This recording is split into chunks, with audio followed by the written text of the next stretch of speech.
Halo? Kita kehilangan Iwan kayaknya ya. Oke, mohon maaf.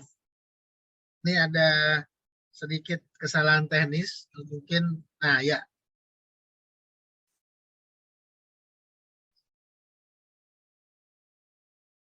Mas Iwan, monggo Mas Iwan. Sudah kembali ke sini? Halo, ya, Ya. sempat terputus sebentar. Iya, hari ini memang akhirnya ada sedikit masalah bandwidth dengan beberapa orang. Monggo silakan. Oke, ini permasalahan klasik kalau kita ada meeting by Zoom. Anyway, thank you Bang Reza untuk introduksinya tadi.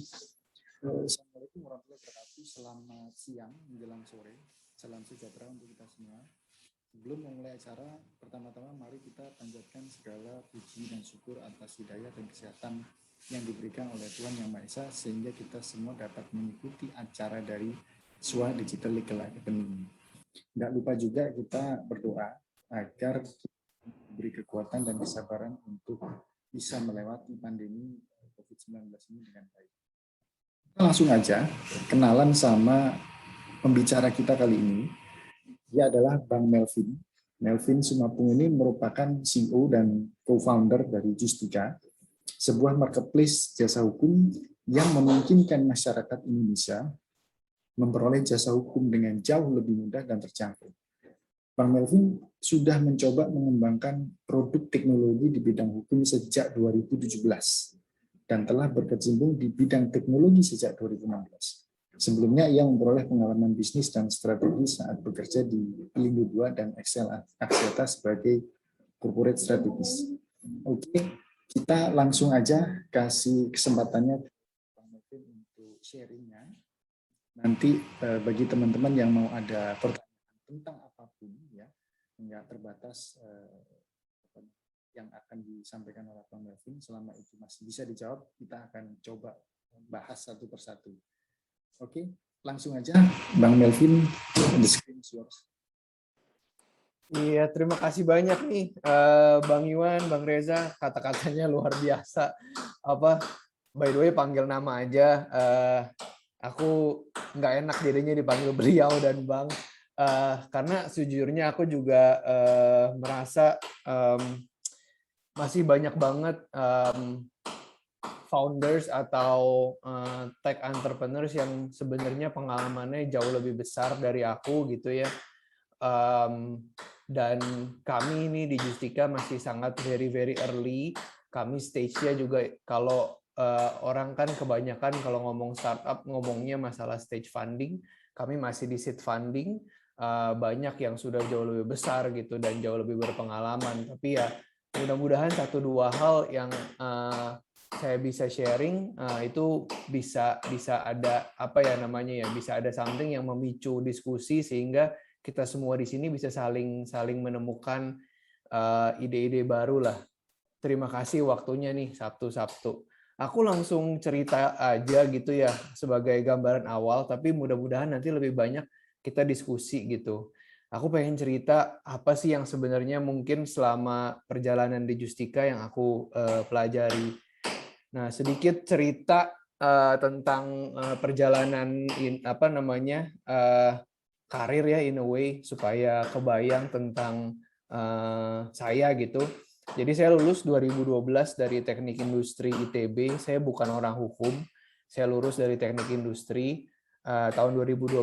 Lalu langsung dari 2012 sampai 2019 kebanyakan waktunya sebanyak 7 tahun itu saya spend bekerja gitu ya atau ya jadi karyawan di corporates. Utamanya saya kayak Bang Reza sama Bang Iwan juga ada di telco di Excel Axiata waktu itu. Nah, terus habis itu pindah ke BUMN sempat ke Pelindo 2. Nah, dua karir ini highlight-nya adalah memang corporate strategy atau bisnis. Jadi di sana saya dapat kesempatan buat belajar bagaimana caranya menelurkan bisnis-bisnis baru tapi yang kajiannya sifatnya lebih besar gitu, lebih corporate like. Jadi at least poin-poin atau aspek-aspek yang harus diperhatikan untuk membuat bisnis saya diajarin gitu.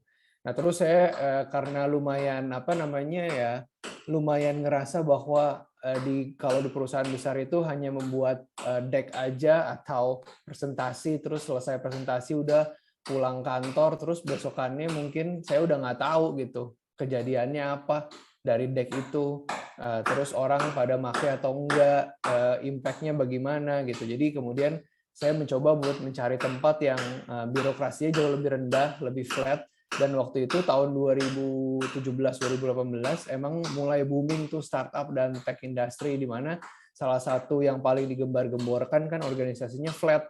Terus kita langsung kerja sama foundernya, kita bisa ngerjain banyak hal at the same time gitu. Makanya saya pindah ke startup namanya Hara waktu itu.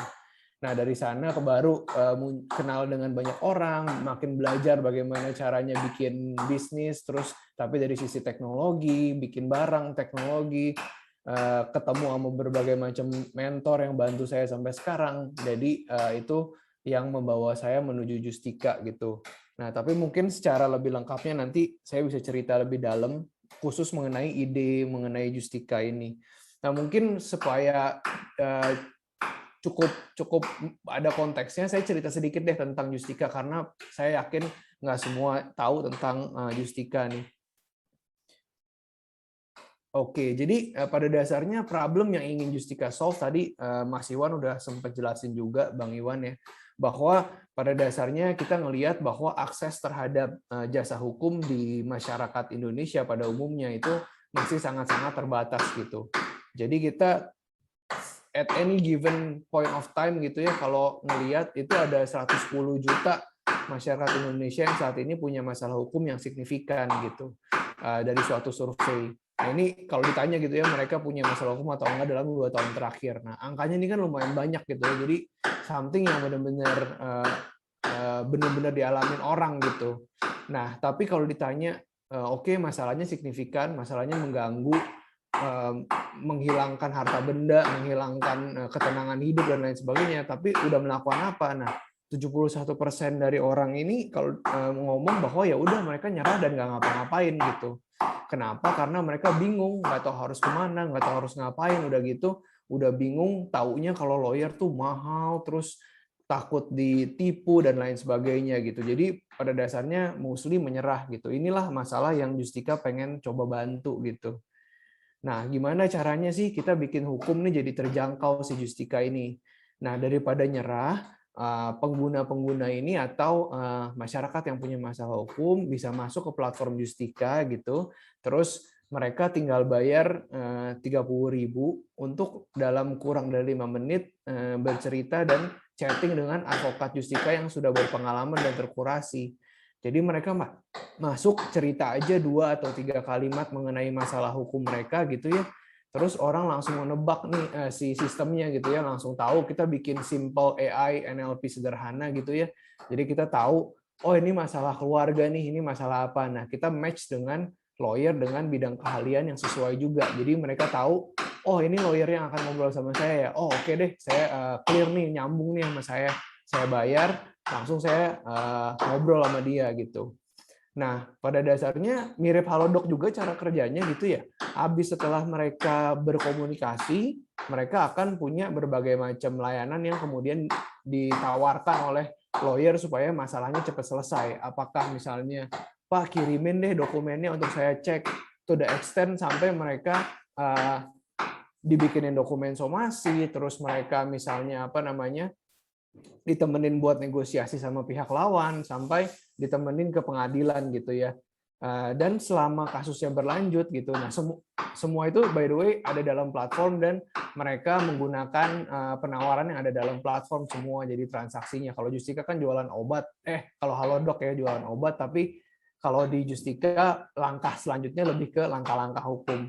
Dan si pengguna ini bisa kapan aja mencari second opinion, terus kayak nggak hari itu doang mereka harus memutuskan kan, mereka bisa balik lagi besok setelah mencoba berbagai macam langkah dan memesan layanan-layanan lain gitu. Kurang lebih gambarannya soal Justika kayak gitu. Iya ini mungkin sekilas tentang berbagai macam produk Justika yang tadi udah dijelasin gitu. Nah saat ini kita kurang lebih udah ada puluhan ribu yang menggunakan Justika, masih jauh banget dari berbagai macam atau jumlah orang yang harusnya kita bisa bantu. Terus 10% dari mereka ini berlanjut gitu ya dari chatting, dan masalahnya utamanya karena kita memang menyasar masyarakat umum, masalah utamanya memang masalah hukum keluarga, pidana, sama properti. Nah, mungkin nextnya saya mau jelasin dan sharing dikit supaya jadi gambaran juga bagaimana sih munculnya atau kesempatan untuk ikutan membantu masalah ini untuk saya jadi muncul gitu ya, idenya kasarnya tuh gimana bisa terbentuk gitu. Nah, ini mitra-mitra Justika. Oke, jadi mungkin yang pertama paling men-shape saya adalah kerja di Pelindo sama di XL itu, di mana di sana kita dapat banyak banget kesempatan buat create new businesses kan. Nah, salah satu bisnis yang saat itu kebetulan banget saya benar-benar ikutan, karena memang pada zaman saya itu telco lagi seru-serunya membuat bisnis-bisnis baru, karena memang salah satu telco menjadi other than financial services ya, menjadi salah satu industri yang sangat lukratif, revenue-nya sangat banyak, terus digital benar-benar creeping in, terus mereka jadi kayak, oh kayaknya kita bisa build berbagai macam bisnis yang nyambung ke telco gitu ya. Tapi soalnya di sisi lain juga ada ancaman si OTT players ini, kayak mulai masuk tuh waktu itu WhatsApp segala macam yang tiba-tiba instead of handphone, phone atau SMS mereka menggunakan data. Jadi most telco players mencoba venturing ke new businesses yang mereka bikin sendiri. Nah, waktu itu salah satu e-commerce pertama yang dicoba dibikin di Indonesia yang coba dibikin oleh XL tuh Elevenia. Terus saya dapat kesempatan tuh untuk belajar gimana caranya memulai bikin suatu bisnis baru lah gitu. Nah, selain itu juga background teknologinya itu kan makin kayak, oh ternyata emang bisnis baru nih. Terus kalau teknologi ini kan langsung loncat gitu ya, kayak apa namanya value-nya gitu. Langsung kayak orang tadinya harus belanja pindah ke tempat nyarinya susah, ya belanja di sebuah website aja gitu. Jadi value-nya langsung berubah. Nah, dari situlah di Pelindo juga kan kita benar-benar tuntutannya waktu itu zamannya tol laut adalah modernisasi dan implementasi teknologi di pelabuhan. Jadi saya sangat bias terhadap new businesses yang sifatnya juga teknologi. Jadi itulah yang bikin saya kemudian ke startup dan mulai bergerak gitu. Nah, terus ini yang bikin saya tergelitik banget waktu itu untuk memulai dan mencari tahu soal hukum gitu. Jadi waktu saya di Pelindo, memang kami sebagai tim tuh diajak pada saat Pak Jokowi mulai heboh soal tol laut gitu, terus mulai mencoba membawa orang-orang dari luar ke BUMN Pelindo, ya apakah dari Mersline, termasuk Pak Lino nih yang saat ini kasusnya masih bergulir gitu ya. Nah, waktu itu kami ngerasain banget tuh kayak kita mau meng-hire satu vendor aja yang memang sudah world class dan sudah terbukti di segala jenis pelabuhan, dan solusinya cukup tidak perlu dipertanyakan lagi gitu ya. Yang sebenarnya kami bisa 1 bulan, 2 bulan proyeknya kelar, improvementnya bagus gitu ya. Itu jadi lama banget karena kami semua ketakutan masalah nanti karena kami implement something terus jadi digangguin orang, terus kami jadi gimana gitu. Jadi proyek yang harusnya 1-2 bulan sampai 2 tahun saya keluar dari Perindo juga baru mulai jalan gitu. Nah, itu saya berasa banget gimana kalau orang beneran ngerti dan at least kayak bisa ngobrol sama seseorang soal hukum atau apapun tuh bakal jadi katalisator yang sangat cepet lah buat orang atau negara ini improving gitu loh untuk apa namanya legal literacy itu gitu. Dan memang waktu itu terbukti juga saat Pak Lino kena kasus atau gimana, tim kami juga beneran dibombardir dengan berbagai macam apa namanya ketidakramahan lah dari internal gitu ya, yang akhirnya bikin saya juga jadi pindah gitu karena emang tidak ada transformasi lagi yang bisa dilakukan gitu. Jadi waktu itu saya ngerasa salah satu poin penting yang sebenarnya bisa if I do things differently gitu.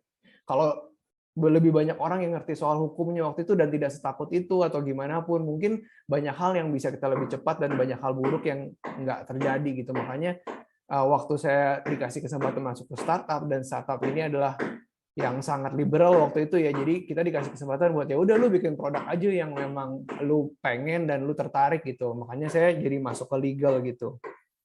Nah, terus di sana saya ketemu nih sama orang-orang ini. Ini adalah orang-orang yang jadi mentor saya dan sampai sekarang masih benar-benar play a huge role in my career gitu. Jadi yang saya ketemu sama ini adalah si co-foundernya Databot waktu itu, namanya Regi sama Imron. Terus dia dikasih kesempatan buat nyobain segala macam, buat bikin segala macam produk, terus kenalan sama orang-orang di hukum online, diajarin tentang industri hukum, dan jadi belajar tentang kayaknya ada kebutuhan soal justika ya, segala macam, dan dipercaya, dan sampai sekarang bisa partneran sama hukum online juga dalam ngebangun justika gitu. Jadi singkat cerita, karena fokus dan sangat tertarik dengan teknologi dan bisnis, lalu kemudian punya isu yang benar-benar menggelitik di saya, terus kemudian ketemu dengan orang-orang yang luck juga gitu ya, mengizinkan saya buat punya kesempatan buat ngebangun ini, jadinya Justika bisa jadi gitu. Nah, terakhir apa aja sih yang saya belajar, yang saya harap teman-teman juga bisa nggak melalui itu. Setelah saya cerita, mungkin kesalahan-kesalahan saya bisa jadi apa ya namanya ya, bisa jadi learning lah buat yang lain gitu. Itu ya kesalahannya banyak banget, cuman ada beberapa yang saya pengen sharing aja yang lumayan berasa penting gitu ya. Nah, pelajaran nomor 1 buat saya adalah kalau kita mau bikin produk atau mau bikin layanan atau mau bikin apapun itu, jangan pernah bikin sesuatu yang super ideal dulu dan super bagus dulu gitu. Karena ujung-ujungnya saat kita punya visi yang luar biasa besar, kita pengen nge-solve masalah yang besar, in which sebenarnya biasanya nature-nya bisnis teknologi kayak gitu kan, merubah nature atau merubah behavior orang, nge-disrupt gitu. Nggak bisa one single drip atau ini langsung berubah gitu. Jadi jangan langsung bikin mobil kalau emang harus bedain orang dari satu tempat ke tempat lain. Bikin dulu yang simple gitu, kayak ya ini kalau di sini contohnya skateboard dulu gitu. Kenapa? Karena begitu kita bikin, kita langsung bisa dengar dari customer gitu. Ini bagusnya apa, jeleknya apa yang harus kita improve. Itu pelajaran pertama saya banget, yang saya beneran bersyukur banget, banyak banget yang ingetin saya di sini. Sehingga waktu itu dulu Justika kita mulai hanya dengan satu landing page, terus semua super manual di belakang. Waktu itu kita bikin konsultasi telepon, satu website aja, satu page, terus ada yang telepon langsung masuk connect ke WhatsApp kita langsung hubungin, ya simple, kita bikin conference call aja habis itu di belakang, terus kita rekam suara-suara, terus kita tempelin handphonenya ke laptop supaya berasa itu suara dari sistem gitu kan. Tapi yang penting itu ngasih experience yang sesuai gitu, dan bisa belajar dari situ gitu. Itu lesson nomor 1 sih yang aku pengen share. Kedua, ini tentang gambarnya tinju, tapi selalu menurutku poin yang paling penting dan yang paling bikin entrepreneur bisa thrive dan create good stuff adalah karena kita selalu have our backs against the wall. Maksudnya kayak it's about nggak gajian besok, it's about nggak bisa provide for the family, it's about your team yang nggak bisa digaji, yang udah percaya sama lu gitu kan. Jadi itu yang bikin kita bener-bener laser fokus ke satu hal yang pengen kita bikin, making things work gitu ya. Jadi pelajaran ini sih yang bikin kita bisa create tough decisions jadinya. Kalau ada co-founder yang nggak cocok sama kita, kalau ternyata kita harus let go orang, harus memecat orang, kita jadi ya mau nggak mau gitu. Nah kalau kitanya nggak have our back against the wall gitu, kita akan slow dan kita akan bikin decisions yang sangat-sangat menyenangkan semua orang aja, karena naturally kan kita nggak mau dibenci orang gitu. Jadi dan ini pelajaran saya juga gitu, karena waktu di awal-awal mungkin kita punya angel investor, kita ada yang di kita gitu, terus kita nggak gitu terpojok gitu kan. Jadinya saya beneran berasa kalau seandainya saya mau mengulang lagi, saya harus at least kalau nggak benar-benar terpojok, synthesize supaya kita benar-benar terpojok. Apakah kita kasih target yang super high, kita kasih tahu ke semua orang gitu loh. Jadi nggak slow gitu. Nah, lesson number 3 buat saya adalah buat yang mau bikin bisnis gitu ya. Kita kan we will be very lonely. Kita akan jadi orang yang harus bikin keputusan, dan keputusan itu ujung-ujungnya dari kita, yang nggak ada orang lain yang bisa bikin keputusan selain kita. Jadi kita nggak bisa konsult ke siapapun yang punya yang benar-benar ada di tempat kita lah, in our shoes gitu. Jadi apa namanya, mungkin kalau dulu punya rekan satu tim masih ada bos gitu ya, ujung-ujungnya masih bisa konsult sama mereka, tapi ini kan ujung-ujungnya kita sendirian, bisnis kita gitu ya.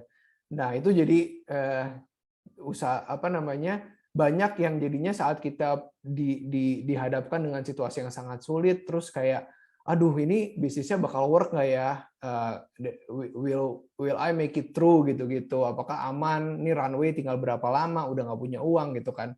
Tapi yang teman-teman harus selalu ingat nih, quote yang dari satu buku ini yang aku taruh, tugas kita sebagai yang punya bisnis atau sebagai CEO atau siapapun itu di manajemen adalah, tugas kita adalah make it happen, bukan mempertanyakan apakah itu bakal terjadi atau enggak gitu. Jadi itu aja sih yang harus diingat, bahwa ya udah bodo amat kejadian atau enggak, yang tugas gue sekarang pokoknya itu harus kejadian gitu, bukan mikirin itu bakal kejadian atau enggak gitu loh. Jadi don't think about the failure atau the possibility of failure, just make it happen, terus fokus ke jalanan, jangan ke temboknya lah gitu.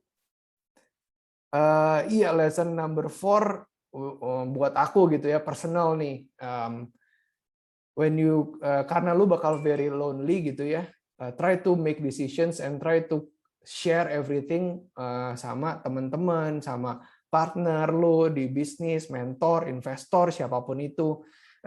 Tapi juga yang paling penting juga sama support system kita, istri, ayah, ibu, siapapun gitu. Karena when you go down, your family might be affected kan. Jadi saat semuanya diceritain kayak ini agak berat nih lagi begini segala. Terus kalau teman atau keluarga ngomong kayak udah kalau kayak gitu nggak apa-apa kok, kita masih bisa bertahan gitu dengan gaji kayak gini atau kondisi kayak gini. Let's just fight for it. Lu bakal punya apa namanya support system yang paling kuat gitu. Tapi kalau nggak pernah cerita, kalau nggak ini ya jadinya susah gitu. Jadi make decisions with your support system. Jadi mereka juga inform dan bisa bantu along the way. Kurang lebih itu sih yang bisa aku share. Mungkin lebih serunya mungkin kalau kita ngobrol-ngobrol sih sebenarnya, karena aku yakin juga bisa belajar banyak dari teman-teman yang ada di sini. Thank you. Asik banget nih sharingnya Bang Melvin. Pertanyaannya kalau dari saya gini nih, Bang Melvin, ini kan dari saya sebenarnya jadi fluid aja, nanti teman-teman kalau misalnya ada yang mau nanya minta open cam aja, open mic, sorry. Pertanyaannya gini nih Bang Melvin, waktu dulu start Justika itu kalau kita analogikan orang lari ya, itu apakah langsung bisa lari atau apakah lari-lari kecil dulu, kadang-kadang nanti talinya sepatu copot dibetulin dulu kembali, kemudian lari lagi, itu gimana Bang Melvin? Boleh cerita dong supaya teman-teman juga bisa punya pandangan. Kalau misalnya Bang Melvin pernah dalam posisi seperti itu, artinya kan teman-teman juga harus bisa manage ekspektasi bahwa bisnis itu nggak selalu lancar-lancar aja gitu. Wah, keren banget Mas Iwan pertanyaannya. Agak ini ya, apa namanya, buat aku benar-benar sesuai sama personal conditions masing-masing gitu. Jadi kalau tadi analoginya sepatu gitu, pertama-tama sebelum mulai harus tahu dulu kaki kita seberapa kapalan dan bisa berdarah sampai sejauh apa gitu.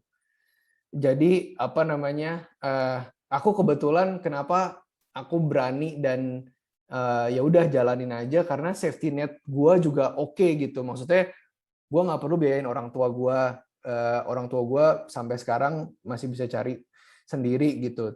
Terus waktu memulai juga gue belum berkeluarga gitu.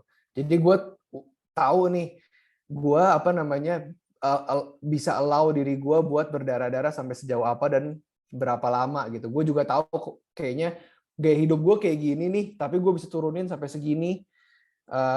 Terus apa namanya, dan selain itu juga ujung-ujungnya adalah tapi jangan sendirian gitu ya, sama partner lu nih. Misalnya lu mulai, misalnya aku sama Mas Iwan dulu kita mau bikin usaha gitu, gue sama partner gue bikin usaha, gue udah ngomongin dulu gue sih kondisinya begini nih, gue bisa dapat earnings buat gue bisa sejauh ini. Terus kita berdua di awal tuh kita set gitu ya. Oke, ini milestone nih yang tapi bukan kayak detail banget, kagak. Kita ngobrol aja di warung kopi gitu ya. Terus kayak, bro, 2 tahun ke depan, 3 tahun ke depan kita harus dapat segini nih. Kalau di lu segimana? Oh iya, gue juga segitu bro. Gue rencana ini gue harusnya udah ini sih, harusnya udah nikah gini-gini apa segala. Kayaknya segini. Terus gue tarik balik dari situ. Oh berarti kalau gue harus dapat segini, company-nya harus grow segini banyak, terus revenue-nya harus segini, atau gue punya company yang funding-nya segini sehingga gue bisa minta gaji ke investor segini gitu loh. Nah itu jadi target plus apa namanya? Apa ya? Jadi ada kayak oke, ini kayaknya gue sama-sama tahu temen-temen gue nih yang satu kapal sama gue, at least partner gue itu titik kemauannya tuh di mana di tahap-tahap tertentu gitu ya. Tapi gue juga tahu kalau titik kemauan itu nggak tercapai, mereka allow themselves untuk berdarah-darah sampai sejauh apa gitu.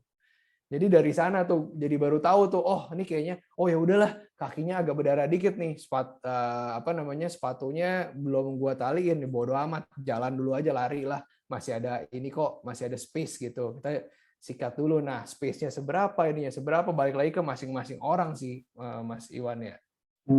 Jadi pada waktu Bang Melvin merasa kesulitan, itu support sistemnya sangat membantu sekali ya. Nah, Iya, kemudian betul banget. pertanyaan selanjutnya gini Bang Melvin, kan pasti mengalami periode-periode hard time lah ya.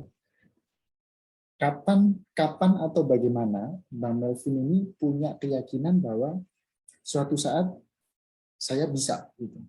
Kalau ibarat orang lari tadi kan kadang-kadang kalau misalnya kita larinya sudah terlalu payah gitu ya, kita pasti mau berhenti gitu kan. Lu kayaknya nggak kuat deh, ini mau berhenti dulu. Terus saya nanti ambil napas, kemudian lari lagi. Nah, apa yang membuat Bang Melvin berpikir bahwa saya perlu ambil napas sebentar dan kemudian berlari lagi, bukannya ambil napas sebentar terus kayaknya ini ada warung kopi enak, saya berhenti aja dah, minggir gitu. Bukannya ngelanjutin lari tapi malah belok ke kiri gitu. Itu apa yang membuat seperti itu Bang Melvin? Wah itu apa namanya sering banget apa namanya kayak udahlah ini kayaknya nggak make it nih, udahlah let it go gitu ya. Terus ya itu tadi salah satu lesson yang selalu tiap kali kayak udahlah lupain aja nih, terlalu berat lah gitu ya. Terus gue ingat gitu, tugas gue di sini tuh bukan kayaknya nggak bakal jadi atau kayaknya itu bakal jadi. Tugas gue bukan mikirin itu, tugas gue pokoknya bikin jadi aja selama belum di finish line gitu ya, selama duit belum habis, selama kita masih bisa, selama masih ada hari esok, harus bisa sikat gitu. Itu sih yang ya udahlah, coba lagi aja besok gitu. Selama masih ada hari esok gitu, ya masih aman gitu ya. Tapi bukan berarti kayak buta gitu ya Mas Iwan ya, kayak misalnya kalau udah kayak bener-bener wah udah tinggal 1 bulan dan bener-bener nggak ada source of funding yang possible gitu misalnya, terus apa namanya juga udah dipepet-pepet cash flow-nya, terus nggak ada growth dari bisnis, ya itu ya nggak apa-apa, that means we fail gitu. Tapi selama apa namanya masih bisa bergerak at least 1-2 bulan ke depan, jalan terus gitu. Tapi kalau udah tinggal sebulan udah nggak ada benar-benar harapan banget, ya harus beres-beres, bantuin tim cari tempat lain gitu kan. Oke. Nah, sekarang kita ini tadi dari sekitar tahun 2017 berarti ya. Nah, kalau dari 2017 sampai sekarang itu dari sisi organisasi, apakah ada perbedaan yang signifikan atau sebenarnya organisasinya sama-sama aja, cuma tambah gede. Tadi kan di presentasi Bang Melvin bikin ya jangan bikin sesuatu itu langsung maunya jadi bagus gitu kan. Jadi bertahap. Tadinya skateboard, kemudian jadi otopet, jadi sepeda kayu, jadi sepeda motor, kemudian jadi mobil. Gitu. Nah, ini kan kalau bicara organisasi tentu harus juga menyesuaikan kondisi seperti itu. Semakin maju perusahaan, organisasinya juga harus menyesuaikan. Gitu. Nah, pengalaman Bang Melvin gimana? Apakah ada reorganisasi di Justika pada waktu itu dan apa yang dilakukan untuk tetap membuat organisasi itu fit dengan tujuan bisnisnya, Bang Melvin? Wah, berat pertanyaannya. Sebenarnya dulu jujur-jujuran banget kita nggak mikirin kayak ini kalau kita di tahap ini organisasinya begini, kalau tahap ini organisasinya begini. Gua nggak punya plan yang detail dan sebagus itu sih. Simply kayak waktu itu ini gua nggak punya duit ya gua nggak bisa hire, itu satu gitu. Terus kedua juga produknya emang belum punya customer yang banyak banget kok. Jadi buat apa kita hire gitu? Emang belum ada kebutuhannya juga gitu. Jadi 2 poin itu sih yang jadi pertama kebutuhan, kedua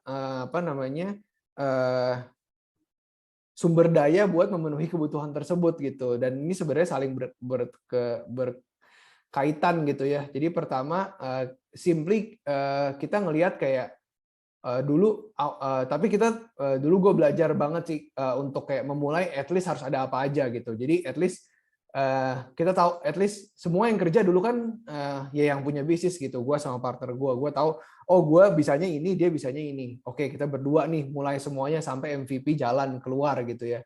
Nah, tapi paling begitu jalan keluar, gila ya ternyata kita nggak bisa nih handle customer. Ya mungkin ajaklah satu admin satu.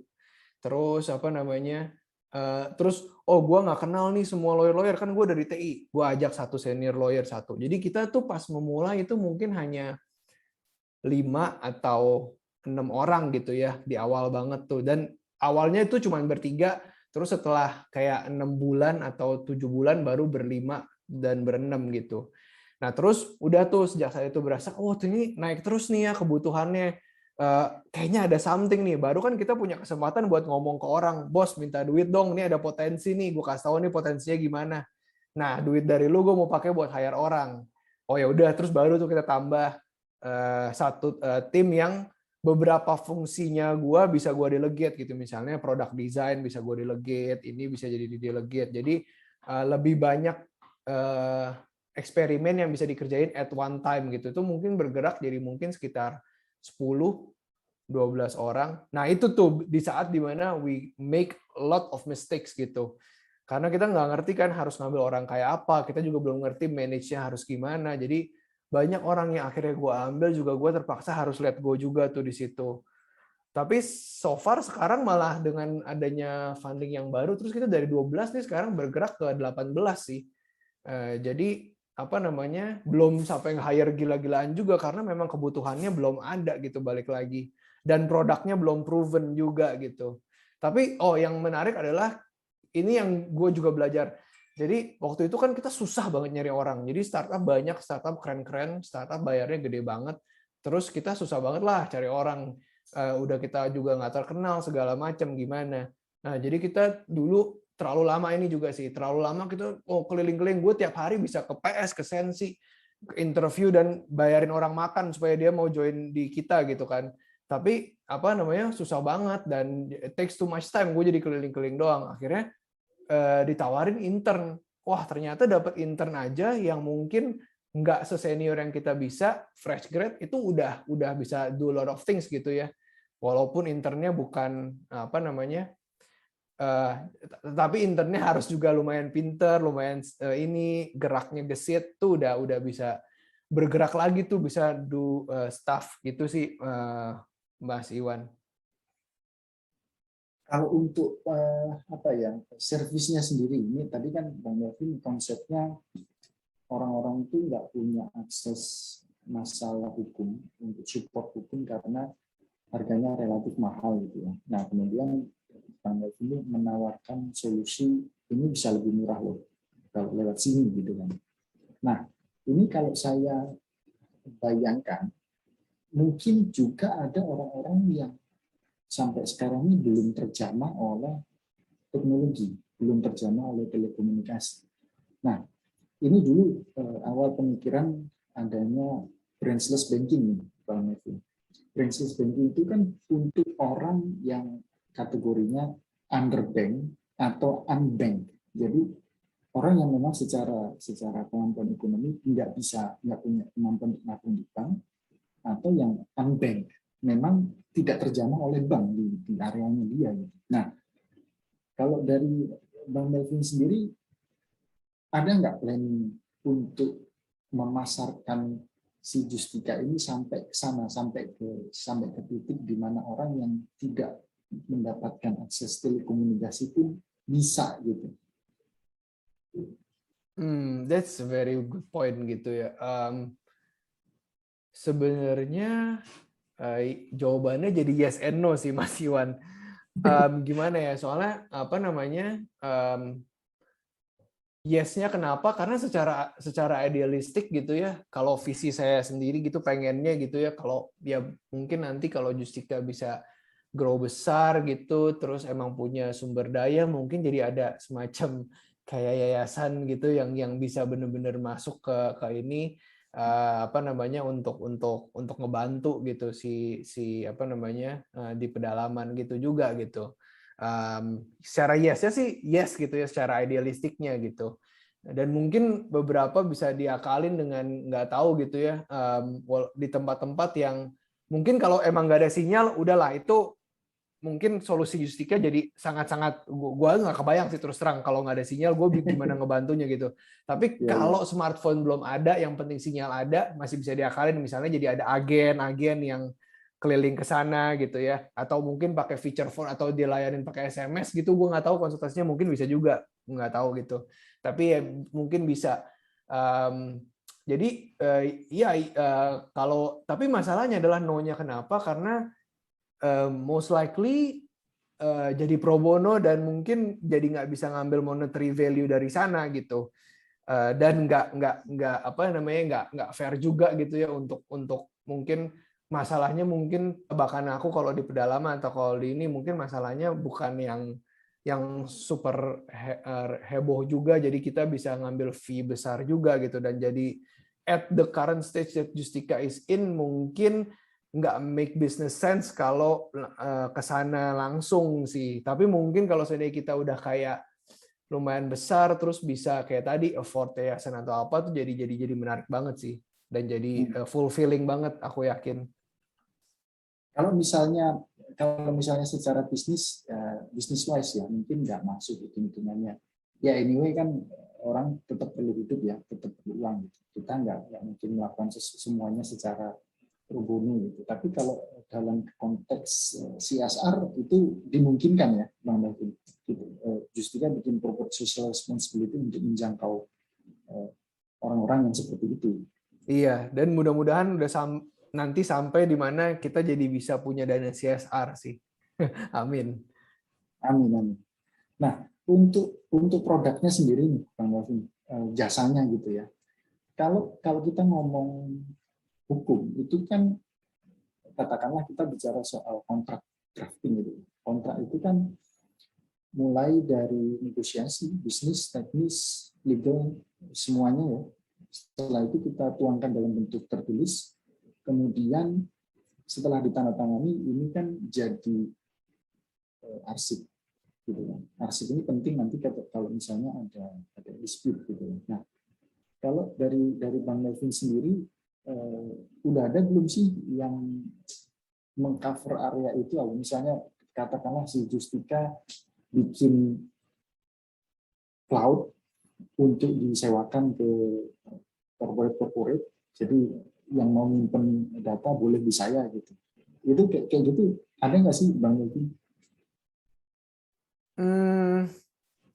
Saat ini sih kita karena memang visinya dan misinya utamanya adalah akses terhadap jasa hukum gitu ya, atau akses yang terhadap solusi terhadap masalah hukum. Apakah solusinya dengan ketemu lawyer atau solusinya dengan cara lain, misalnya dengan menaruh dokumen tersebut dalam suatu tempat, jadi mudah buat orang-orang, tentunya dengan confidentiality dan lain sebagainya, memudahkan buat misalnya in-house suatu corporate dapat penawaran yang jauh lebih banyak saat apa namanya dia mau ngelempar suatu case atau ngebit suatu case gitu. Jadi akses kan terbantu ya dari sisi itu. Jadi selama itu yang dibutuhkan untuk nge-provide akses sih jadi apa namanya jadi make sense gitu.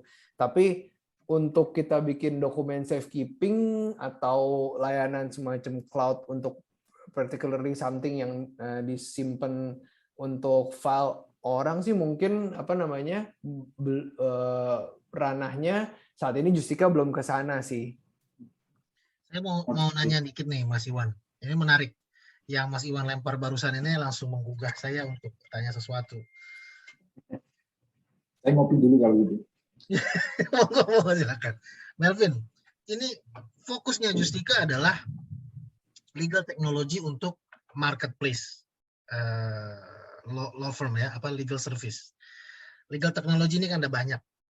Di luar sana, di Asia mungkin baru Singapura, tapi di Eropa, di US, itu udah banyak selain marketplace, legal technology yang membuat solusi tech untuk membantu lawyer dengan AI bahkan dengan artificial intelligence untuk kontrak drafting. Jadi si lawyer udah bisa membuat kontrak dibantu oleh robot yaitu artificial intelligence untuk searching data, mencari dokumen, filing data, itu udah ada sistem aplikasi yang otomatis. Banyak mereka spesifik khusus dari satu bagian, bahkan sampai ke pembuatan timesheet di law firm, segala macam yang udah di seperti itu. Nah, kok di Indonesia ini grow-nya gimana ya? Ada yang bilang grow-nya legal technology yang seperti itu, marketplace aja boleh dibilang baru ada satu. Saya nggak tahu, udah ada nggak yang sejenis Justika? Katanya baru ada 2, 3 mungkin ya. Tapi yang lain itu udah ada belum ya? Kalaupun ada, apakah benar growth-nya itu untuk bermunculan itu sulit? Kenapa? Apakah karena, saya mau tahu kenapa menurut pandangan Melvin, atau karena para inovator, ya anak-anak muda, teman-teman yang ingin jadi berinovasi, masih belum melihat bahwa ini adalah suatu profesi yang bisa didisrupt. Gimana, Melvin? That's ya. Ini mungkin sebagian atau seluruhnya sebenarnya lebih cocok Bang Reza yang jawab juga tuh itu by the way. Apa namanya? Ya kalau menurut aku ya. Jadi mungkin yang tadi yang poin yang Bang Reza sebutkan tuh menarik banget adalah kayak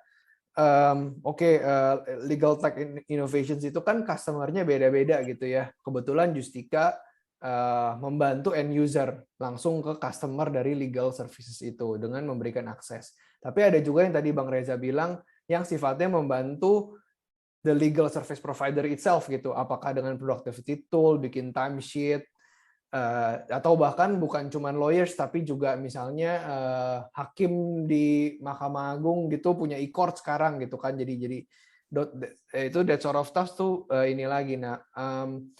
Nah, terus terang aku ngelihatnya ada dua faktor sih Bang. Jadi emang internal dan eksternal gitu ya.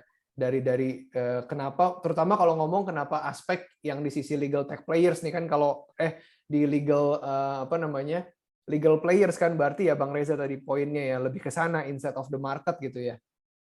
Nah, kalau di legal players atau lawyers aku emang ngelihatnya justru sadly saying gitu ya. Memang ini something yang harus PR kita bersama gitu. Ngobrol sama beberapa senior lawyer memang even Microsoft even misalnya browser yang mereka pakai aja masih Internet Explorer gitu. Si lawyernya itu. Si lawyer sekarang gitu mostly gitu di Indonesia gitu ya. Yang aku ngeliatin gitu. Masih pakai Internet Explorer, even mungkin Microsoft Teams juga belum benar-benar make to the full extent gitu kan. Kenapa itu ya? Karena mungkin emang belum ada needs menuju ke sana gitu. Si lawyer ini gitu. Apakah karena ya kenapa belum ada needs? Karena mungkin nature pekerjaannya si lawyer yang terutama most lawyers gitu ya kalau ngomongin memang highly physical gitu.